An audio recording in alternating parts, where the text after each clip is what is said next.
to Let's Talk Tuesday. This is the podcast where we have real conversations about learning, leadership, and what it truly takes to help people and organizations grow. Each week, we bring together different perspectives, experiences, and voices to explore what learning development really means, why it matters, and how we can do it better. Today, we have a very special guest from GTDS, Niranjan Singh from New Delhi, India. He has over 16 years of experience doing strategy, project management, and design and development. Welcome. Thank you for having me, Amanda. I'm excited to talk to your audience about how organizations can be strategic about their learning and development initiatives. And I'm sure this is going to be a great session with you. Absolutely. Let's talk.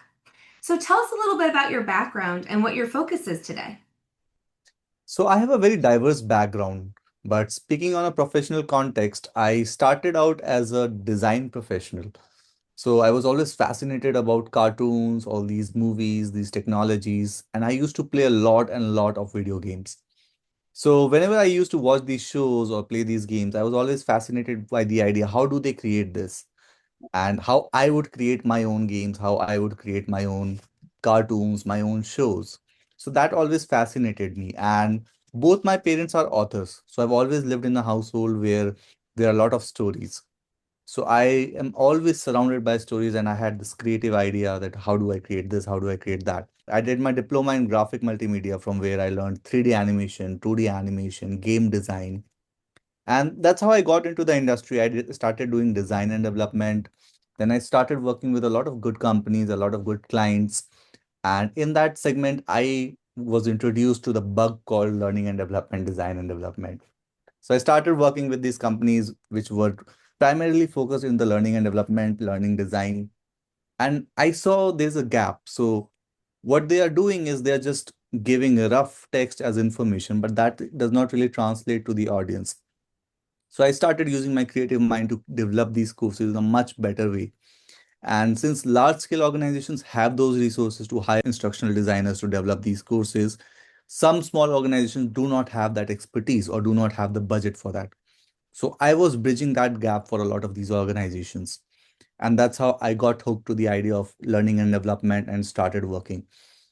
And over the last half a decade or so, I've been working with large scale organizations, helping them build and scale their L&D divisions. So I've worked with these companies who have either been, recently acquired, or they have recently have an acquisition, or they have recently acquired a new project, which requires a lot of team members to work on these projects. And that's where I come in. I help them find the right talent. I help them identify the requirement for the right talent and strategize how do we make sure that the project runs smoothly while we are doing the hiring and while we are doing the management of the team at the same time. How do we achieve optimum efficiency? And within my last 5 years of managing and scaling teams, I have been through various mergers where we have had people come in. So now you have two people to do the same job. So usually the first approach that organizations have is let's cut people off, let's cut jobs, let's cut cost. But my approach is always that since we have two people to do the same job, that means we can have twice the productivity, twice the revenue. And that's how I scale my teams. That's the ideology and that's the spirit I bring. And that is what resonates with GTDS. So when I joined GTDS, these were the set of people who always had that thought process, who aligned with that thought process. And I've been having a great experience here, being given this environment where people are supporting other people instead of pulling people down. Absolutely. We are all about people first solutions, working with the best people and helping people grow and excel. I'm so on board. We are definitely like minds on that. When it comes to learning development, when I talk to so many different professionals from different industries and backgrounds, it's amazing how even in learning development, experts like yourself have different definitions of what learning and development even is. So, in your words, what do you feel learning development is? Like, what does learning development mean to you? Correct. So in our world, we get asked a lot, when were you introduced to learning and development? And when someone asks me that question, the first answer that I give is when I started crawling as a kid, because that's when we are first introduced to learning things. And people don't really realize it, but every single day we are learning something, we are developing new skills. So learning and development is a daily part of our life, right? And you must have heard of this quote which says, change is the only constant. And when there is a change, you need to adapt to that change. You need to learn about that change to live with the change. So just as change is the only constant, learning and development is also a constant.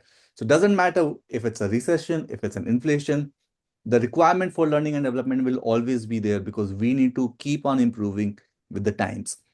So there are a lot of new jobs that exist today which did not exist 5 years ago. If you go back to COVID days, there was no job called prompt engineer. But today, organizations are paying top dollars for jobs like prompt engineer. How do you become a prompt engineer? There is no fixed roadmap. How do we develop that? That's where we come in. That's where experts come in. So that's my thought process about learning and development. That to me, it is a constant of the universe. As long as we exist, as long as organizations exist, as long as we want to grow, we will require learning and development. Absolutely. Continuous improvement always. So you've talked a little about this already, but tell us a little bit about, why learning development is so important, especially in today's world. The reason why we feel the need for learning and development more than ever before is because the times have changed a lot and the change is dramatic. So if we look at the last 10 years, not even looking too far behind, just in the last 1 decade, we've had so many shifts. We have been introduced to generative AI. Facebook was a massive, massive thing 10 years ago. Today, it's Instagram, it's Snapchat, it's all these new applications. Facebook, which was the biggest social media giant, does not exist. It does exist for a lot of people, for a lot of audience, but it had to evolve into a new version called Instagram for the new audiences, for Gen Z. TikTok is another example. 10 years ago, TikTok did not exist.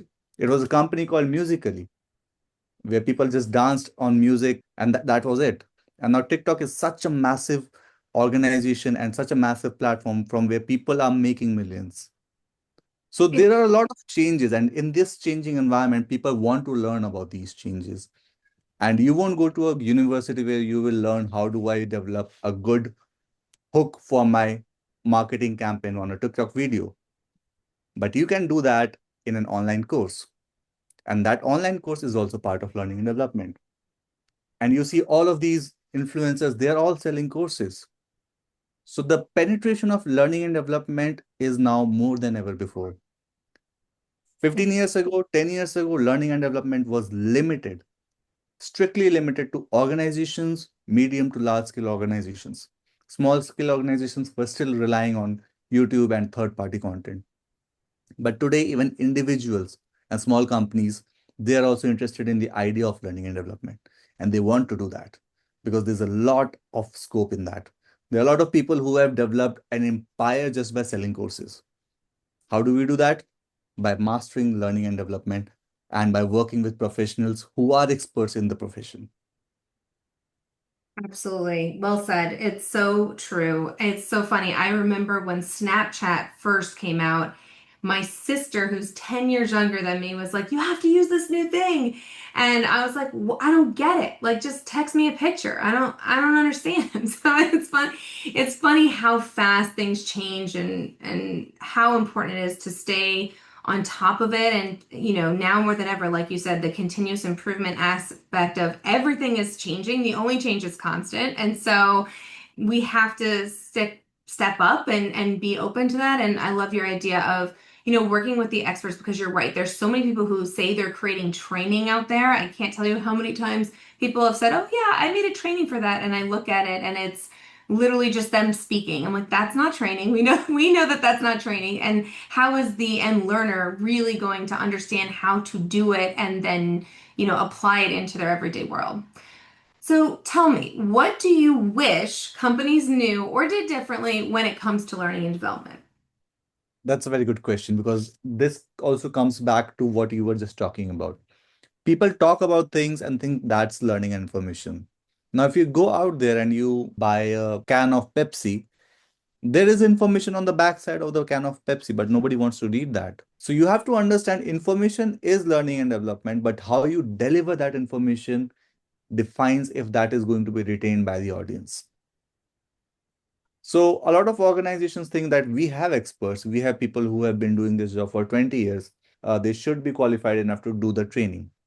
But what companies do not realize is when you work with professionals and when you work with experts, companies save twice the time than they would do if they develop the course in-house or someone who is not as professional as an expert. So it's not a bad idea to bring in an expert and do the training the right way. Because you have to understand there are different ways and different modalities to deliver a training. A training is not always a seminar, a training is not always a web course. For some trainings, you might need a simulation. But how will you understand that?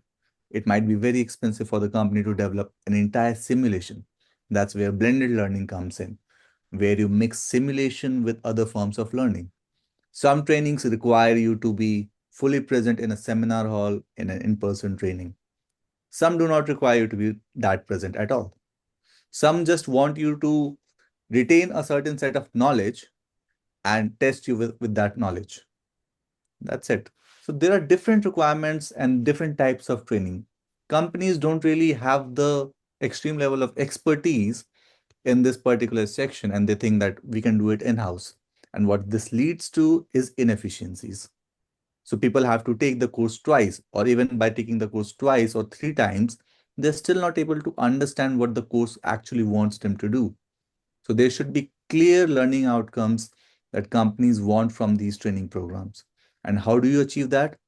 By working with an actual professional, working with an expert.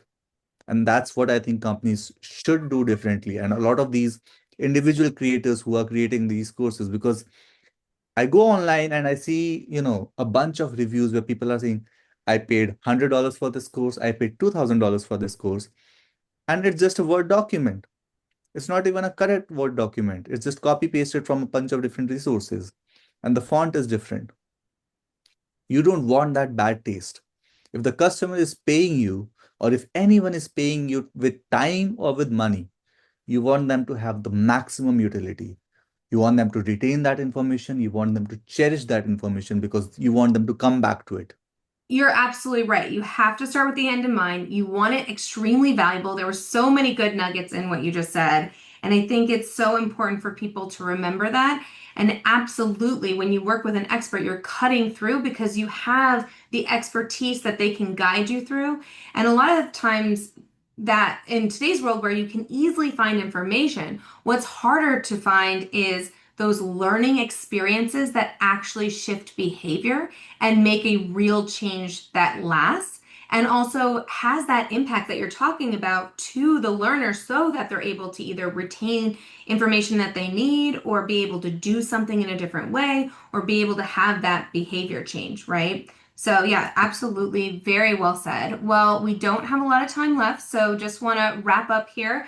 What is one actionable tip that people can put to use today, apply right away in their worlds? Give us something great.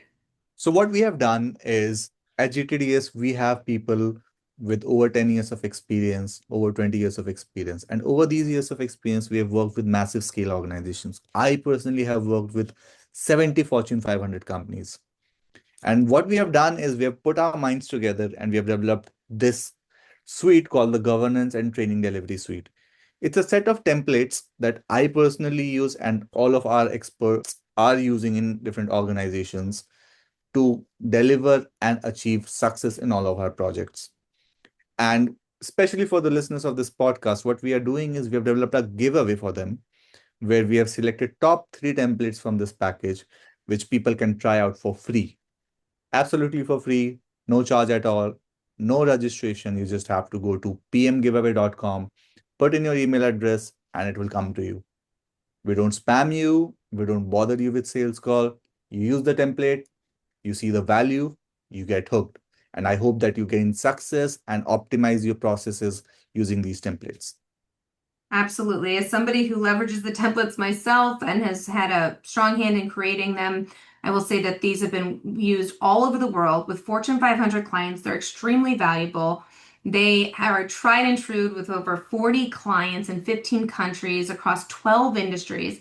And there was so many to choose from. It was very difficult to find the best of the best, but you'll get pre-project template, a project template, and a post-project template debrief, as well as one bonus because I couldn't stick with three. So go to PM giveaway. It's absolutely free, as Ranjan said. We are all benefiting from the expertise and the collective what's worked and what's worked well with other clients. And of course, as always, make it your own. Leave what you don't like, take what you love, make it your own. We'd also love to hear how you apply it. So thank you so much, Ranjan. Thank you so much for your time. We've loved having you here. We've covered a lot of ground, but just wanted to thank you so much for being part of today's episode. And with that, we'll begin to wrap up. So I hope this discussion gave our audience a few new perspectives, sparked some ideas, and left you with at least one takeaway you can put into action immediately. If you've enjoyed this episode, be sure to subscribe and join us every Tuesday as we continue exploring learning, leadership, and what it takes to help people and organizations grow.